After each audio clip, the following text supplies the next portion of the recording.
প্রস্তুত হচ্ছ নাকি? হ্যাঁ। কি করবে এখানে? এসো না, এখানে এসো। কি করবে? কিছু না, এসো। তুমি নিজেকে প্রস্তুত হচ্ছ না ভিতর থেকে? শোনো শোনো, আর একটা প্রশ্ন আছে। আরো প্রশ্ন রয়েছে? হ্যাঁ, বলো, বলতে পারো। তুমি জানো না তোমাকে আমি কত প্রশ্ন করব? একের পর এক প্রশ্ন করব, একের পর এক প্রশ্ন করব, একের পর এক প্রশ্ন করব। প্রশ্ন করতে করতে সকাল করে দিতে হবে।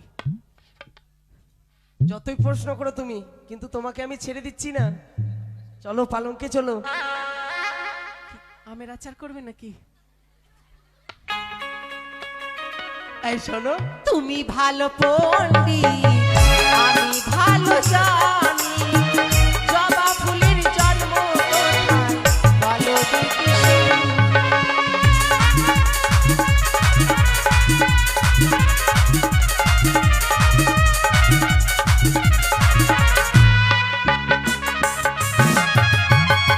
কালী মায়ের জিভ হইতে মুক্ত করেছিল, সেখান থেকে জবা ফুলে জন্ম হয়েছিল।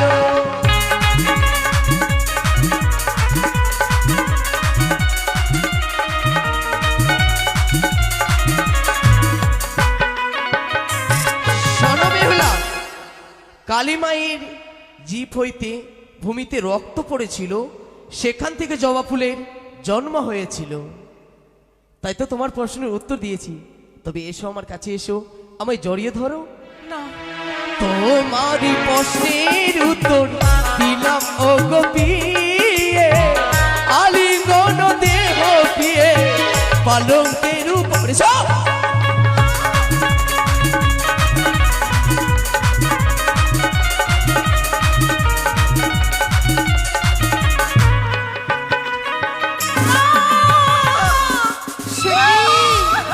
ওই তো ভোলা বালি কেন তো নষ্ট হয়ে চলেছে।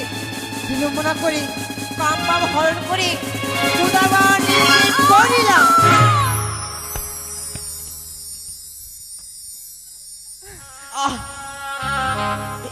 কি আজ আর সহ্য করতে পারি না। আজ যেন এই বাসর ঘরে আমায় বড় যেন খিদে পেয়ে যায়। বেহুলা, ও গোপিয়ে শোনো, বাসর ঘরে যে আমায় বড় খিদে পেয়েছে, তাই তো আর বিলম্ব নয়, আমায় তুমি একটু খাবার দাও বেহুলা। কি বলছো তুমি? হ্যাঁ, কি বলছো তুমি? আমি যে খাবার চাই। তুমি তো ভালোই নকশা করতে জানছো গো। একটু আগে আমাকে জড়িয়ে ধরবে, কোলে করে বিছানায় নিয়ে গেলে, আর এখন বলছো বেহুলা আমার খিদে পেয়েছি, আমি স্থিরভাবে দাঁড়িয়ে থাকতে পারছি না, আমার বড় কষ্ট হচ্ছে। তোমার চালাকি না আমি ধরে ফেলেছি। সত্যি বেহুলা? আমি জানি তো, আমি তোমার কাছে গেলেই তুমি আমাকে জোর করে একবারে বিছানায়। শোনো, আমায় যে খিদে পেয়েছে, তুমি যদি এই বাসর ঘরে আমায় যদি তুমি খাবার না দাও, এই বাসর ঘরে যাবি, আমি যে আমার প্রাণ যে শেষ হয়ে যাবে বেহুলা। তুমি এভাবে বলো না, তুমি যে আমাকে বড় বিপদে ফেললে। এখন আমি কোথায় খাবার পাবো? কি খেতে দেবো বলো বাসর ঘরে? দেখো না বেহুলা, সম্মুখে রয়েছে, সম্মুখে সকল সঙ্গী রয়েছে। তুমি আর বিলম্ব নয়, 51-50 ব্যঞ্জন তুমি করিবে রন্ধন, আমি উঠিয়া করিব ভোজন। তবে আর বিলম্ব প্রয়োজন নয়, তুমি এই মুহূর্তে যাও সেই রন্ধনশালায়। তুমি যখন উপায় বলে দিয়েছো, আমি দেখছি, যেভাবেই হোক যেমন করে হোক আমি তোমার সেবার ব্যবস্থা করছি। বেশ। তুমি পালঙ্কে বসো, আমি তোমার জন্য খাবারের প্রস্তুত করছি। তাই হবে বেহুলা।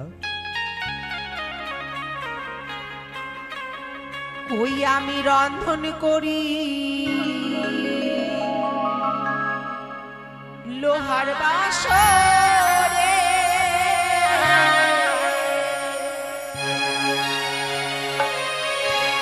আমি রন্ধন করি লোহার বাসরে।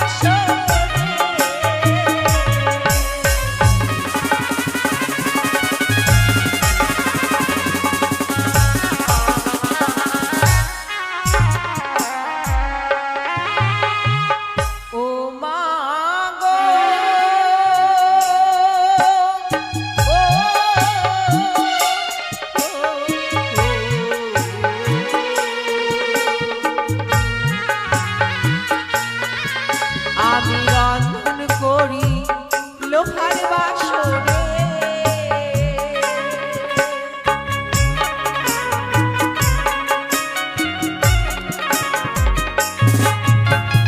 একই ভাত পঞ্চব্যঞ্জন,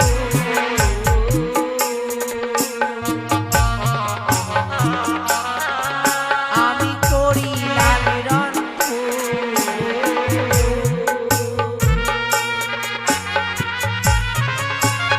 স্বামীকে ডেকে এবার করাইব ভোজন।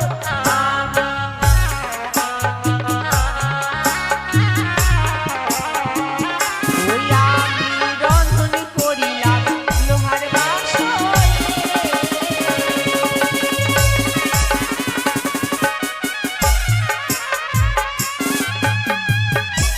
এক ভাতে পঞ্চব্যঞ্জন করেছি রন্ধন, স্বামীকে ডেকে এবার আমি করাইব ভোজন। স্বামী শুনছো, শুনতে পাচ্ছ তুমি?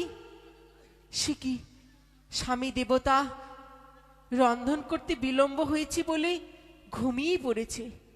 এখন কি করব আমি? আমার কি জাগানো উচিত হবে? না না, আমি আর স্বামীকে জাগাবো না। আমার মা ঠাকুমা বলেন, জীবের আহার যেমন অন্ন জল, শরীরের আহার হয় নিদ্রা।